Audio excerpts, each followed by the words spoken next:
In this video, I'll show you how to set up a profitable search campaign for your e-commerce brand, because Google is changing really fast. What used to work just a couple years ago is obsolete now, and there are a lot of budget draining pitfalls within the search setup, like the different bidding strategies, the different match types, or the different settings that you do not want to get wrong. So in this video, I'll show you how to navigate through all of that. So my name is Pius, and I've helped over 30 brands scale on Google and have generated over $15 million in client revenue, and this is exactly how we set up search campaigns for our clients. Alright, let's set up a search campaign from scratch right now.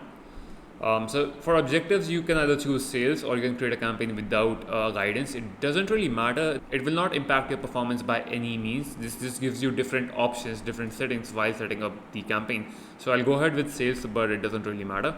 For conversion goals, you only want to have purchases over here, because in your campaign reporting, you only want to track purchases, right? You don't want begin checkout and add to cart to be included in your campaign's reporting.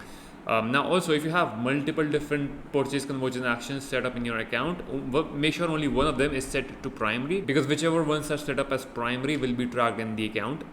So to give you an example of what I mean, here we have multiple different purchase conversion actions set up, but only one of them is set to primary, right? Because we don't want to inflate our data. Now in case if there are multiple actions that are primary, then go to edit goal, and from here you can change all of that. So I will proceed with this right now, and we want to create a search campaign. Continue. For naming, you can name it anything you want, but we prefer to have a proper naming convention. So how we name it is, first comes the campaign type, then comes the location that you're targeting, and then the products or the category that you're targeting. So let's say we're targeting men's watches in this particular campaign, just to have something. Now bidding, this is quite literally the heart of your campaign, because if you get this wrong, then no matter what you do right, it will not work for you. You literally have to have this set up correctly, right? So many times I audit the account and the bidding strategy is completely wrong, or it is out of the context. So let me show you how bidding works over here.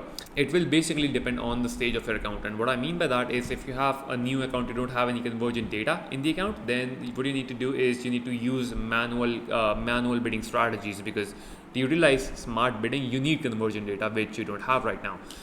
So you can either go ahead with maximize clicks, or you can use manual cost per click. We tend to prefer to use a manual cost per click, but as you can see in these options, you don't find MCPC. So I'll come back to that later, but for now I'll just use clicks. And also you must set a maximum cost per click bid limit, because if you don't do that, then Google is free to charge however much it wants. So we want to cap it, and basically you want to find a suitable initial bid for your campaign.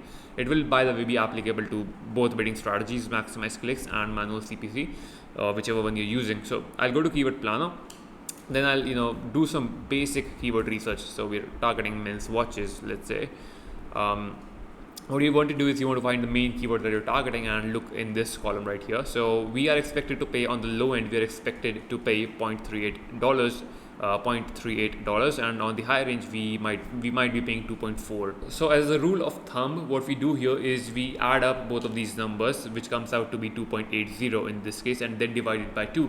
So that will give you 1.4, right? That is generally a good cap for you to start at. So that is exactly what I'll do. I'll enter 1.5 just to keep it simple. But the thing really with this is, there is no perfect number, because what will happen is, maybe you're running the campaign and you see that it is spending the whole budget, but the performance is extremely bad. You cannot manage on that performance. So you can reduce the CPC cap in order to get more clicks on the same budget, and see if if that helps you get more conversions, right, and helps you gather conversion data faster in the account. So you might start squeezing it at that point. Or let's say if your campaigns are not spending the whole budget, then you need to increase the CPC cap to get the daily budget to be spent. So again, it is not a perfect number, but you might optimize it, and that is fine. Now for customer acquisition, please don't turn it on. We have not seen any improvement on the campaigns or the backend numbers with this, apart from just increasing the cost per click.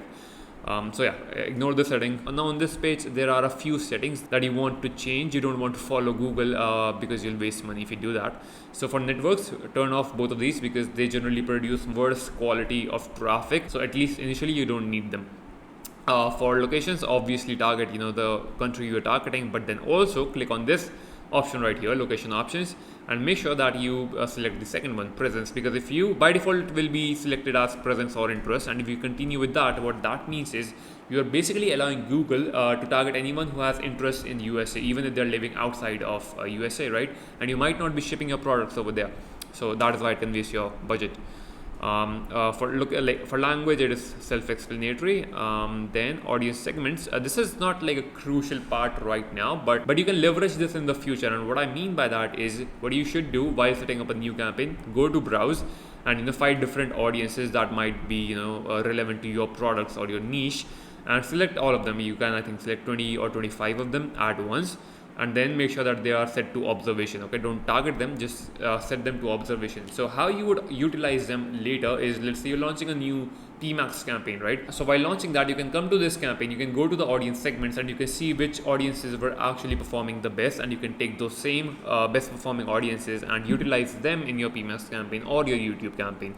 So that is when it could be really useful. So in our SOPs, we always make sure to add some audiences over here on observation mode. AI Max, you don't need that, especially if it is a new account. It relies a lot on machine learning, and it goes really broad right now, especially when you're starting off on Google Ads. Don't do it. Your account needs learning first. Alright, so there are three things that I want to cover within the keywords. First is the match type. There are three different match types that you can utilize. First, you have your exact match keywords, which would be like this: men's watches. Okay, that is exact match. Then for phrase match is denoted like that, men's watches. And then for broad match, it is just just like that. That is your broad match. Now the difference within them is clear. Exact match is the closest to what you're targeting. Phrase is a little bit broader, and broad is the broadest out of them all. Now a lot of people think that broad match is good or exact match is bad and all of that. That is not true. It truly depends on the stage of your account. We have seen really good performance with broad match, and it also helps you scale up your account a lot by targeting the keywords that you would not reach out to with exact match. But the key part is when you are using it. So when you're starting a new account, you don't have convergent data, and to utilize broad match properly, you need to be utilizing smart bidding as well. So initially, again, if the account is new, there is no convergent data, what you should do is you should either use exact match or phrase match or a combination of them. What we do is we use we take 4 or 5 different keywords, we put them in exact match and also in phrase match, so we use a combination of them, and later we start adding broad match once we are utilizing smart bidding. Now second trap is, and I see so many times whenever I'm auditing an account, like it is pretty much always going to happen, I know it at this point. So what the brands or their agencies or their team do is they use a lot of keywords in every single ad group. They will have like 20, 30, 40, even 50 keywords per ad group, but that is really bad, because what you have to understand is Google is not looking at every single grammatical variation of your keywords. Okay, Google is understanding the intent behind or the meaning of the words that you are targeting. So you don't need to give it all the different variations. At that point, you're just holding back the campaign's performance. That is literally all you're doing. So as a rule of thumb, in 2026 and moving forward, you should not have any more than 8 to 10 keywords per ad group, including all the different match types. That doesn't mean you have to give it 8 to 10 keywords. That is just the upper limit. You don't want to go any more than that, right? It is of no use. Now if you're thinking about which keywords I should target, I'll create a separate video on keyword research a little bit later. But what I do want to cover is how to structure your search campaign, because that is again really important. So basically what I mean by that is you want to have your search campaign, and then you want to have a few different ad groups based on different themes or different angles on your on your website. What I mean by that is, again, if you are selling watches, you might have one category that is men's watches, and you might have skeleton watches. So find all of these different angles or different themes that people might use to find your products, or you might have those subcategories on the website, and then do some keyword research, see if they have any volume. If they do, right, then create 4 or 5 different ad groups, again targeting different angles. Why you want to do that is because let's say this is your men's watches ad group, right?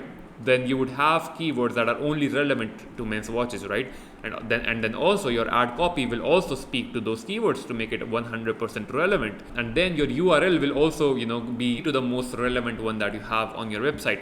That is how you increase your relevancy in the search campaign. Because think about, compare this with a shopping campaign, right? Shopping campaign is really very visual, because someone searches for a product, they see the product title, they see the product image, they know what they're clicking on, then they click on it and they're led to the correct product page automatically. So that is very seamless and very, very relevant. But that is not the case with search campaign. You have to increase that relevancy manually, and that is how you do it. All right.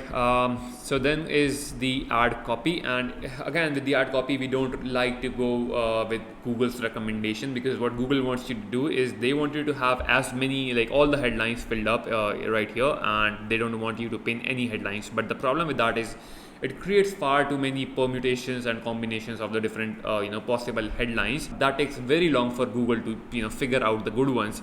So how we do this is, and what we have seen the most success with, is we use three different pillars of the ad copy. First is the relevancy. So again, if you're targeting men's watches, the first pillar would be like men's watches, or number one men's watches, right? Or affordable men's watches, those kind of headlines. You would pin that in the first position, because first you want to show that your ad is actually relevant to the searcher. That is your first goal. And then the second position, you would pin any and all offers that you might have on your website. So maybe you have a 10% off, something like that, anything like that. So you want to pin that in the second position, because offers really help move the needle, because it is not visual. So if you have a good offer, that will be a really big leverage in getting a lot of clicks. The third position, you can either pin like social proof headlines or any other marketing headlines. So that is how we do copy, and we have seen much better results with doing it this way. For descriptions, man, it is really simple. Just take all of your headlines, give it to Google, and ask it to create these descriptions. It doesn't really matter much, so you can just keep it pretty simple. Now, site links are actually really important, way more important than what a lot of brands think, because see this, let's say you search for again men's watches, and you don't have any site link extensions. Your ad might take up this much space in the search results, as an example. But if you have site links, it might actually end up taking that much space in the search results. So it is more than double, right? You're dominating the search results at that point. That is why you want to have different site links. But here's the caveat: you want to have relevant site links, because what brands do is they have very random site links. They might have one site link to the contact us page, one to the order tracking page, one to the about us page, and then to the reviews page. You don't want to do that, because those pages are not meant to convert. You want to send traffic to convergence centered pages, like your collection page, your bestsellers page, your offer page, your home page. Okay, only send traffic to those pages. Otherwise, you'll waste money on site links.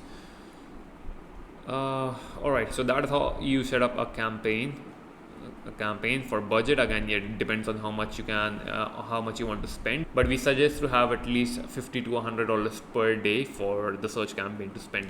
Now let me publish this campaign quickly, and then I'll come back to the video. Alright, so I've come to the settings of my search campaign, and I'll go to biddings, and I will change bidding strategy. Then we'll use this, and there you go. That is your manual cost per click. So again, we recommend starting with either manual CPC or maximize clicks, either of them. And also, by the way, you can save it, and then for the bid cap, you can just go into the campaign and you can set your bid limits on the ad group level. So again, to change that, you have to go to the ad group level. Now overall, how you do it is you start with a manual bidding strategy, and once you have 15 to 30 conversions, once you're getting 15 to 30 conversions over a period of 30 days or 1 month, that is when you have sufficient conversion data, and then you can switch to smart bidding, like target ROAS, right? So as soon as you can do that, do it. That is your main goal at the start of your account, at the start of your Google Ads campaign. So that is it for this video. If you found it helpful, feel free to watch the rest of my content, and I'll see you in the next one.